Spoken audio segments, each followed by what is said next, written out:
What's the It's equivalent to that? Having a shark in your eyesight. being close to a creature like that you know that you're completely out of your element and they're completely at home in theirs.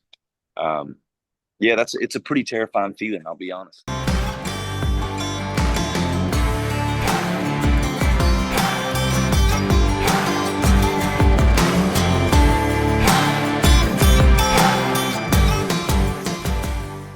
So stoked to do this interview.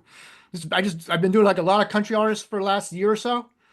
And my wife, who doesn't know a very lot about country music, she's like, "Who are you interviewing this?" It's like a year ago, maybe. She's like, "I'm interviewing." I forget the time was like I think Dylan Scott, maybe. Yeah. But she goes, and she's looking on her phone. She goes, "Why don't you interview this guy? This guy's ripped," and it was you. And I'm like, so I finally got the call from I think it was Bobby saying, "Hey, you want to interview Kip Moore?" I'm like, "Yes, we're doing it." Oh, that's great, man. Well, So I'm glad that I got to do it. I'm glad I checked my phone, which come here, I really like, I don't, I put this thing away. And I checked it right as I was,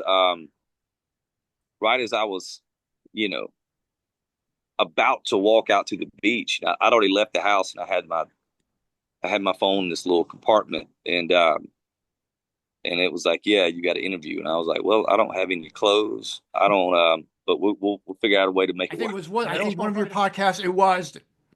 I guess your paper trail of expenses is just a grocery store. It is a surfboard, and it's a gym I have membership. always been a simple human at my core. As far as I've never desired things. I've never desired the things that money will buy, for a fancier life, whatever kind of thing. And now my life has changed a lot from what it used to be, and I have the means, but there's no part of me that envies or craves any of that life. So yeah, my whole situation has stayed almost the exact same. And for the longest time, my business manager would be like, okay, what's going on? Are you hiding something somewhere? Because all we see is the grocery store, the gym, and a surfboard here and there. Like, where is everything going? So, but even down here right now, I'm here in Central America, and I'll just get I usually just get a dirt bike with a surf rack on the side of it. And I haven't worn a pair of shoes for the last month. And yeah, man, it's the way to go. Cutting t-shirts, man. Is that an art form, or do you have just clip away and just let it go? Because I would. It's definitely an art form, man. You can't just go in there and go for it and have it come out looking like mine do. My bass player is always he's tried many times to replicate it, but there's a way to do it. Mhm. So what's your form? Because you got to get it just right so the shoulders look broader and the waist looks leaner. There's no way to tell you. It's all in how you cut the neck. So it's all in how you cut the neck so it doesn't get all like shrilly, and like falling What off. do you take with you? Are you a minimalist? Do you just have a little travel bag you take with you Oh wherever you yeah, go? oh yeah. I have you know the little the little like I don't know what they would necessarily call them, but the little backpack, like the hiking backpacks, like Yeah, that you're supposed to just bring like snacks and water in, the yeah. really tiny ones. I mean, if I'm gone for 2 months down here surfing, that's all I take. So I literally just put a couple pairs of socks, some underwear to sleep in, and then I got one pair of board shorts, one or two t-shirts max, some fins and some surf wax, and On that's a it. weekend trip, no That's matter all I where it bring. is, 4 days, 5 days. I've got six different pairs of workout clothes with me, three pairs of shoes in case I'm going running, deadlifting, or whatever. What am I doing wrong in this situation? You just taking too much shit. I don't know. I don't know what else to say. Um, What do you? no, I just feel like usually what I learned early on is I bring these things when I used to travel. When I first started kind of traveling, I'd bring too many things and realize very quickly that I never even used. I wear the same pair of jeans, the same t-shirt. And so I like to travel really light. I don't ever want to check a bag. That's the last thing you want is for a bag to get lost. So I eliminate all of those problems by, you know, going with one little small backpack. Yeah, I end up the same thing. I end up at the end of the day just using two workout clothes, and five of them are still wrapped up. Do you have like when you're away, when you are in South America, when you're in Hawaii, when you're in Mexico? Do you have like a workout OCD where like no matter if you're surfing, if you're motorcycling, that hey, it's leg day today. I can't skip that. How am I going to get that in? Well, I mean, I'm kind of facing that right now. I'm in a spot. Usually every spot that you go to has some kind of primitive gym. But this one has nothing around here for miles. So I've had to get creative. And I've gotten a little lazy too at the same time, I'll be honest. But you can usually find something to do pull-ups on. I usually get in about 500 push-ups every other day, and then I'll just do like air squats, so I definitely, I'm not as regimented. Um, if I'm in a situation like right now, sometimes the body needs rest, and I'll just take a couple weeks off and from doing weights. But I'm surfing for 5 or 6 hours a day, so there's a lot. I'm getting all that back work and cardio in, for the day. I'm burning a crazy amount of calories, so I don't stress too much about that kind You're of not thing. just laying around then. You're not just Yeah, sitting on a hammock. yeah, You burn. So what do you? How so with that? How has your training evolved? I saw 5 years ago you did a men's health piece yeah. at your home gym. How has it evolved? Your training now from then to now. What's different about it, or what's the same? I would just say the intensity's ramped up a little bit. Everything that I do is pretty much functional. I'm not a. I've gone a little bit heavier, but where the workouts used to be really intense for an hour, they're now an hour and a half. I'm doing a little more volume, a lot higher reps. So I would say that's the case where I used to set up 4 or 5 stations. Now I'm setting up 7 or 8, and I'm trying to get 20 to 30 reps in each station kind of thing, but I never stop. And I'm usually using a lot of different muscles for each thing that I do. Like if I'm doing one-legged squats on a Bosa ball, you know, I'm also doing an overhead shoulder press into a curl, back down into a squat. So we're always working multiple muscles. How many days a week would you do that these days? I mean, I train 7 days a week. Sometimes 6, sometimes 5, but 5 is going to be on the definitely the lowest. But I'm usually doing some form of workout 7 days a week.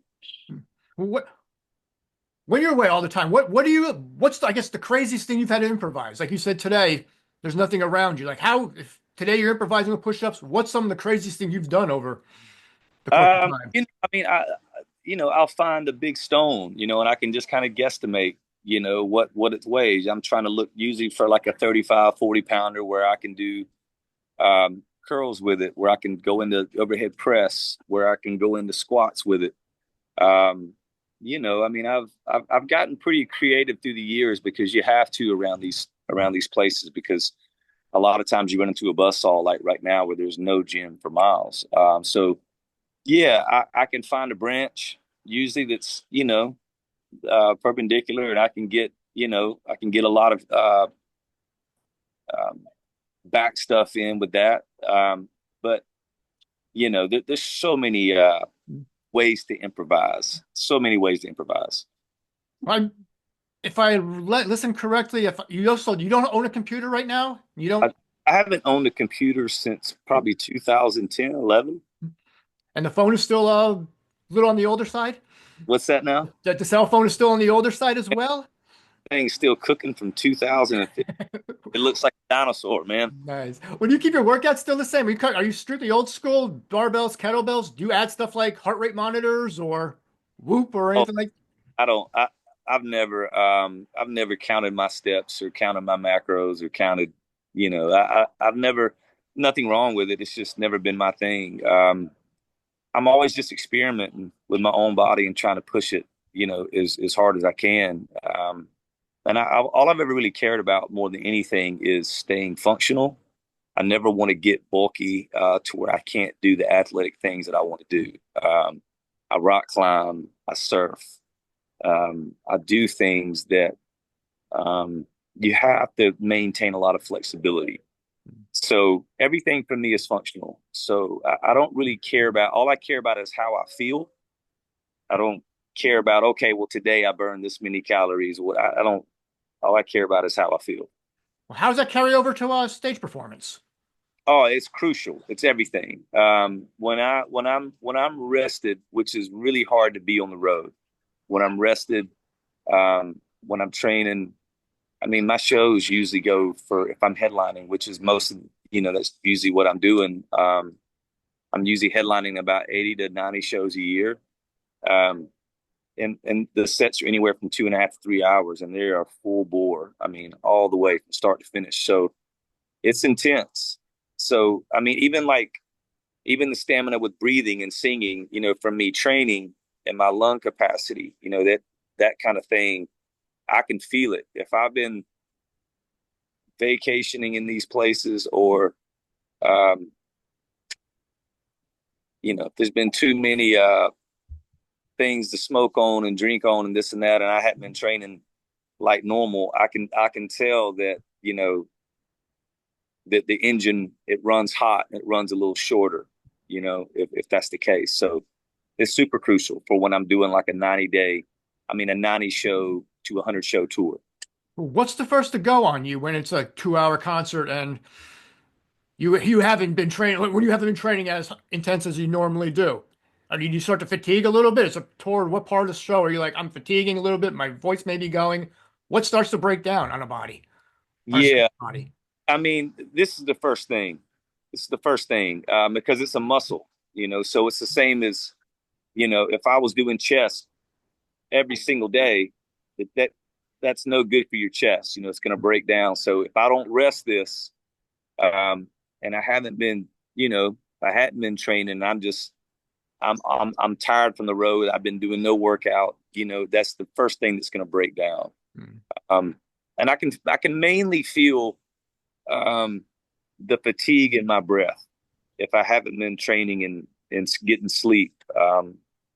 If I'm 4 or 5 nights in a row without both of those things, I can really feel it when I'm on stage where I'm short of breath, and the notes I can't hold as long as normal. I can't jump octaves like I normally can. I can't sing in the same keys as comfortably as I can. When that happens, do you have to do anything special? Do you have to like, sit out and not, well, sit out at a concert, but do you have to rest a little more after you did Well, the next day or? you learn how to navigate, around those moments when you don't have it. I mean, it's with anything. There's just certain days when you just don't have it. Some days Hmm. I feel like my range can do anything I want it to do, and some days it's just not there. But I've learned how to navigate and finagle my way around notes. But yeah, I mean, it's a really difficult thing when especially when we're doing a European tour for 2 straight months, and we're in a different airport every single morning at 7 a.m. and we're not getting off stage until 11:30 at night. You're falling asleep around 2 or 3. You're back in the airport. You're catching your flight to the next city, and you're sound checking by noon. You're trying to get just a little bit of sleep, a little bit of training, and a little bit of food. It's not just processed junk. It's tough, And then, I mean, you factor in the booze, and I'm definitely not. I definitely don't ride clean through the year. I partake in my fair share of booze, and I know that that's not probably the best thing for me, but I do it anyway, if I'm being honest. But that's probably the one thing that I could eliminate to help this whole thing. But I don't really see that happen, if I'm being honest. Was that where coffee's the answer the next day or? Yeah, I'm definitely a coffee fanatic. Um, I'm actually here right now at the spot that I found it has incredible coffee. So the minute this is over, that's gonna be the first thing I do. Then I'll be back in the water surfing. Oh, you already surfed this morning? Or? Oh yeah, I've already surfed for a couple hours before I got on this interview. So I came Oh, straight from the beach and found this little spot to do oh, this. damn. Well, when you are at home and when you do have a gym membership, like what do you need in your gym before you sign the dotted line or sign Uh, any paperwork? What needs to be in? I'll be honest. I think they gotta have a turf and a sled for me. Hmm. Uh, I do too many things with that. I think that's probably the number one thing for me. I like an assault bike. Yeah, I would say those two things have got to be the key for me. I can make my way around other things. What could you give me a sample when what one of your conditioning workouts would be like if you just had those things? If I just had those things, I mean, yeah, I mean, I would I would do several different. Um, I would go really heavy with the sled, depending on how long the turf is, and then I would go light. with a crazy amount of reps. I would do pulls with it. I would do I'll do this certain, I don't even know what I would call it, but Hmm. I only can push off of my heel, and it works a lot more on my hamstring. It doesn't focus as much on the quad, and so it's hamstring up around your IT band, and your glutes if you're just pushing off of your heel and keeping your legs straight. It's really, really difficult. So I would do those three things with that, and back and forth on the assault bike into push-ups, sit-ups, and just keep continuing that. And how long does that usually take? I mean, how long would that workout be? Uh, I would probably, it was something like that. That's a high intensity, a lot of cardio involved. I would probably go 50 minutes on that, and then I would stop that and do weights for another 30 minutes, and then I call it. Now, with that, back to your groceries a little bit. What's in your shop? What is in your shopping cart when you do go shopping? What are the essentials? Oh man, grapefruit, avocado, jasmine rice, chicken, fish, a little bit of venison, um, apples. If there's no grapefruit, oranges, asparagus, Brussels. Um, yeah, sometimes I find that mochi ice cream. I can't help it, but I do partake in that. Yeah, I would say that those are kind of the things for me. I get a little Greek yogurt and granola, and I kind of just go with those and eggs. Now, do you hunt or fish a lot, or? I fish. I grew up hunting some in South Georgia. All my buddies were big avid hunters, but I fish now on the East Coast. I'll do red fishing and trout fishing Now, do you grill them up when you come home, or sometimes. what's Yeah. what's like a Kip Moore grilling specialty? Oh, If you had a party, yeah. I mean, a lot of times I'll blacken trout or redfish at the house. Do a little rub on that, and then I'll do a little rice, pepper, um, onion stir fry, and I'll just have that with a little bit of mango with the fish. now do you have a Traeger grill or a big egg or a green egg or Yeah, is I, there I I used official? I used to have a Traeger. I would love it. I would love to get back up with Traeger. I used to have one, and I had it for a long time, and it quit working. But I currently do everything stovetop. But I need to get myself a grill again soon. So is that like a country staple? Everyone has to have a grill. I just love it. I love it, and I haven't had one for a couple of years now, and I've been doing everything in the cast iron, but which is also incredible when you're doing steaks and stuff. So, I mean, I'll be honest. I think I prefer a steak in a cast iron over a grill. No, I think it holds the flavor a little bit more. really. Yeah, if you do it right. You marinate or no? Just a little bit. But it's more for me. It's a little more just letting the olive oil soak in. So I kind of just marinate in a little bit of olive oil, and a tiny bit of butter, and that's kind of all I do. But you just let it sit in olive oil for a little bit, but then you put a top on it. You can just do it on both sides, 2 or 3 minutes, and you're good to go. I just started using beer as a marinade. Is that like a waste of beer or is that Probably, brother. Probably. what I heard a lot on all the podcasts was the monster and the mountain story. They were asked. I get asked often, why do I risk surfing when there's sharks in the water? Oh, Yeah, and all I was saying was, that's a good question because I love it so much. I'm willing to risk that. But as much as I love snowboarding, if somebody was to tell me that there's a monster that hides in the mountain and every now and then eats somebody on the way down, I would never go snowboarding again. As much as I love it, but I was kind of saying that's the kind of love I have for surfing because it's the only thing that I do that can bring out that childlike joy, which I think is the hardest thing to tap into in life after a certain age, after 12 or 13 years old. well, how did you get into surfing from Georgia? I literally just booked a one-way ticket back in 2015. I booked a one-way ticket to Costa Rica. I had some time off, and um, it's just something that anytime I've ever seen it on TV, every now and then you see Kelly Slater on ESPN or something, and something about I've always loved the ocean, and something about it just was I knew I'm pretty good on my feet, and I figured that if I just spent some time with it, I could figure it out. But there's so much to learn with surfing. It's such an intricate sport once you really get into it. But there's nothing that brings me more joy than that. What's the physical benefit or the physical, I guess, intensity involved with that? Oh, I mean, I've played just about every sport you can, and it's I can train all I want in the gym. If you're not getting your reps in surfing, then it doesn't matter what you're training. You have to be in the water. It's the same thing with rock climbing. You can be the strongest guy in the gym and you can't climb a lick, so it's such a specific muscle that you're working when you're doing those things. But um, there's so much that the wave is ever changing. Balance is so huge, and having a strong core, knowing how to use your core, knowing how to read the wave. I would say that's probably 75% of the game is knowing how to read the wave and knowing where to be and how quickly you need to get there. And that's when it's going to come into play with how strong of a paddler you are.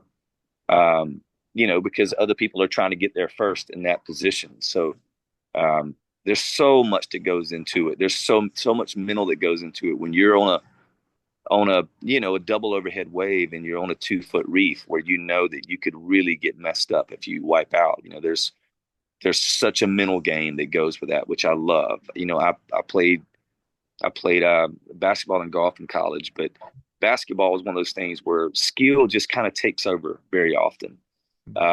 You're in the moment, everything's happening, and it's just so much skill. Whereas golf was such a mental grind. Surfing to me combines the two of those, and that's what I love so much about it. Well, do you ever have, what's the closest you've come to a shark then? Or Um, I've seen them. Um, I've seen them relatively close. I've never had one right beside me, but I have definitely had a couple different encounters where they've been close by, where we're talking 10, 15 feet away. I can see them cruising on top of the water. what goes through your mind? What goes through your stomach at that point? Um, Adrenaline flowing, or you yeah, just let me get for, out of here, or just ready with it? for sure. Both times I just tried to remain calm. I tried not to draw attention to myself and splash around. And my only objective then is trying to find a wave I can catch quickly, but doing it without waiting till the last second to go for it. Hmm. It's a little. That's got to be a little nerve-wracking, I would Oh man, think. What what's the but what's the it's equivalent to that? Having a shark in your eyesight. I don't know, man. That's a pretty intense one. That's a that's a pretty intense one. I've been in some intense situations in my life, but being close to a creature like that that you're completely out of your element and they're completely at home in theirs. Um, yeah, it's a pretty terrifying feeling. I'll be honest. Ooh. Now, from there into songwriting. How easy is songwriting come easy for you, especially when you have 23 songs on your new album? Is I wouldn't say it comes easy.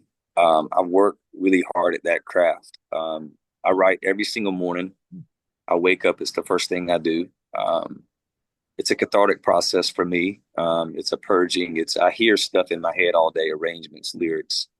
Um, so sometimes that turns into an all day affair. Sometimes it turns into 30 minutes. Sometimes it turns into I come back for 2 hours after doing something and I chomp away a little bit more. And sometimes uh, they do come easy. Sometimes I have a thought or a groove or an idea or a hook line or a melody, and I'll sit down and write it in 20 minutes, the whole thing. And then sometimes it's something I spend weeks or months on. I come back to it, and then I change lines, and then I come back and I come back. And Heart's Desire, was a big hit record for us all over, like South Africa, Australia, Europe. Um, I probably spent 4 or 5 months writing that song, and I wrote 3 different full lyrics over that song, and I would completely start over. And that was one of those where it can be arduous, where you're trying to find the lyric that matches the intensity of the music.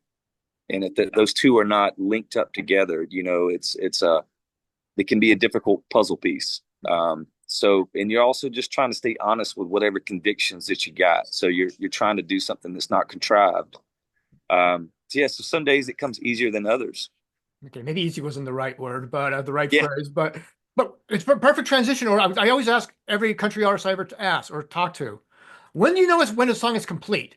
Like when do you put the paper down saying good, ready to record, and not come back the next day and say, here's a lyric I need to change, or 3 weeks later, like, oh, why didn't I think of this after it's been recorded? Um, When do you well, know I, just when to shut it down? well, I think that you're going to always have those times where you're like, man, I should have done this or should have done that. I do that probably more with production than I do a lyric. Um, but that's a innate intuition that's a gut feeling. And that's just from kind of feeling like you really understand the craft of writing a song and writing to a hook. And um, I think that if you're I don't know. I was always a student of the game first. I studied the best songwriters, and I was always trying to um, get to that bar. And I used to write down the lyrics to Bob Dylan and Jackson Brown and Tom Petty songs and Willie Nelson, and I would try to digest and look at everything, the metaphors, the plays off of words, how they structured the song. And I think it's just, yeah, I just think it's just a feeling that you have is like, okay, this is it. This is done. This is right. I did this the right way. How'd you find the time, or I would say not even time, but the discipline to excel both in basketball and golf and still be able to knock out musical and lyrics and songs and music at the same time? Where do you find the time? What has to be, I guess, compromised or eliminated in your day to day? Well, I mean, I did those things in college, and they paid for my school, but I was just playing in bar bands in college. I was just playing cover band music, and that just came, I wasn't trying to, I was writing at that time, but it wasn't so, so, such a maniacal pursuit. I was playing in the bars every Thursday, Friday, Saturday night, but, you're in college. It's more, you're drinking with your buddies and having a good time on stage, and it's just a fun thing, and it's something that you do, and you make a few bucks and you pay for your food that way. And, but once I got done with college, the central focus was nothing but music. And that's when I was spending all my time doing nothing but writing and working odd jobs, for years. And I slept in this garage apartment for years. And, I'd come off my shift from work and I'd stay up till 3, 4 o'clock in the morning and I'd work on lyrics. And then, I'd wake up the next morning and maybe have a co-write in town, and I'd write till 3 or 4. Then I'd go in and do my shift. And, so it was just a constant pursuit. I put golf, I didn't do any of that stuff when I moved to Nashville. I never play golf anymore. And I certainly don't hit the blacktop much, but I can if I need to. I still got game. If the money's right, I can still go. What was your scouting report like on the basketball courts? um, I was hard nosed on defense. Um, I was a pretty good shooter.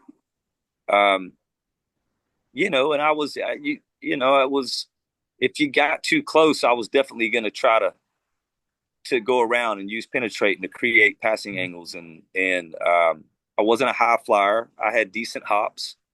But I felt like you couldn't get too close to me. But you had to also respect the jumper. So it was, but I was usually looking to penetrate, get into the lanes and facilitate to my big guys. So who's your game more like, would you think? I mean, I wanted it to be, I wanted it to be like a Mark Jackson back in the day, mixed with like a Steve Nash. That was kind of I wanted to have the driving ability of Nash and Nash was the master of using his body because he wasn't that big and I'm not that big. So he was a master at using his body to shield and create passing angles. And then Mark Jackson was just the ultimate facilitator, the ultimate game control, was the smartest cerebral guy. He was the most cerebral guy on the floor. So I would say that those were the two guys that I was trying, doesn't mean I succeeded, but trying to emulate how to play the point guard position. Now, as far as golf, I mean, have you played at Augusta? I mean, being from Georgia. I have. I played it one time. I played it one time. Was like late January, early February, 2014 ish. Um, Freaking yeah, it was nasty conditions.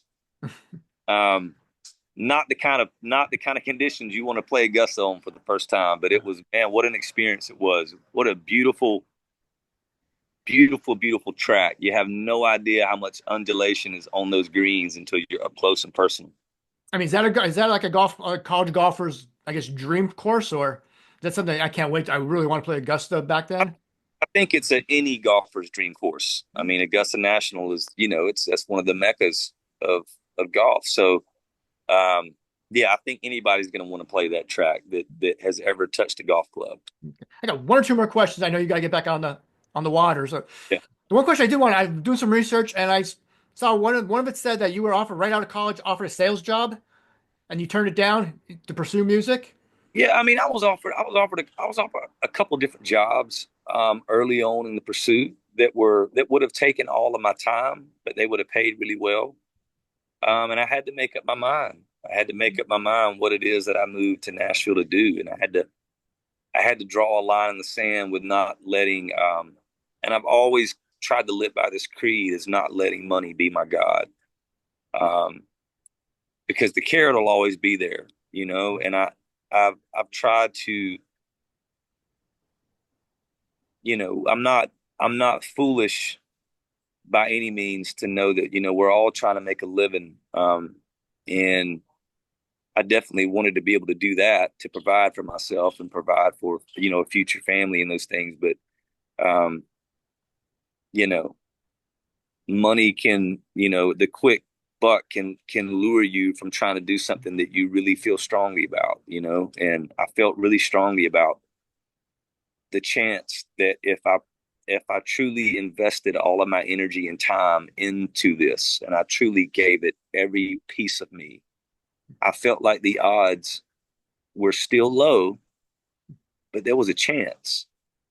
And I was willing to risk everything for just a chance at it, because it's just, I feel like it's almost essential for me to, I don't know what I'd do without music. I don't know where I'd be. I owe so much to it.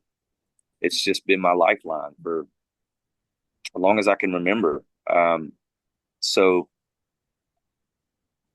yeah, I mean, it was just I had made up my mind to pursue it with every fiber that I had in me. Now, does staying fit, athletic, have like play a role in just in a confidence level and saying, hey, you know what, I don't need to be secure right now. I can take a chance on a dream. And otherwise, instead of being, say, out of shape, maybe hungover more than you want to be, and say, you know what, maybe it's time I just get a Interview, but job. I don't think that has anything to do with it. Um, I'd be lying, I'd be disingenuous if I sat here and agreed with that. I think it's all about mental fortitude, and you don't have to be this insanely fit gym guy to have mental fortitude. I mean, I've known some dogs in my life that never touched the gym. Um, and to me, when you're pursuing and you're putting yourself out there in something, whatever it is in life, you're trying something. You're trying to build your own business. You're trying to go after music. You're trying, whatever it is, when you're not running with the pack, Hmm. that's the main thing. When you're not running with the pack and you're going on your own road, it's going to take a lot of mental fortitude. And life's going to punch you in the nose over and over. Um, and it's just, how many times are you going to get back up and keep pushing? I do think that there's some correlations with, when you are in that grind as an athlete, and you're pushing your body to the brink and you don't think you got anything left. Yeah, I think for sure there's a little bit of that alley cat that kind of filters over. into this world. Mhm. But mental fortitude, and have, for me, I always had a faith about me. I believed in that, and I believed in, you know, yeah, it was a lot of um, divine intervention. It was mental fortitude. It was all the above. It was putting the time in, like truly putting the time in to when the stars actually aligned, you were ready when they aligned. Perfect. Last question I do have is what's coming up next for Kip Moore? I start touring 1st of April. I have to leave this surfing adventure pretty soon, and we start touring. We do a whole month in Canada, come back, and then we start our European tour, and we are crazy stoked for both. Canada's always been great for us. Um, Europe is going to be insane. Going back to places like Belfast, Germany, doing Zurich for the first time, a couple nights in Stockholm, um, Glasgow. We're doing the Hydro, which is, I mean, that's the venue I've always wanted to play there. So, um, yeah, we're excited. When you come to Phoenix? Hey, we're trying to schedule that now for the fall Nice. tour. Nice. I will be there.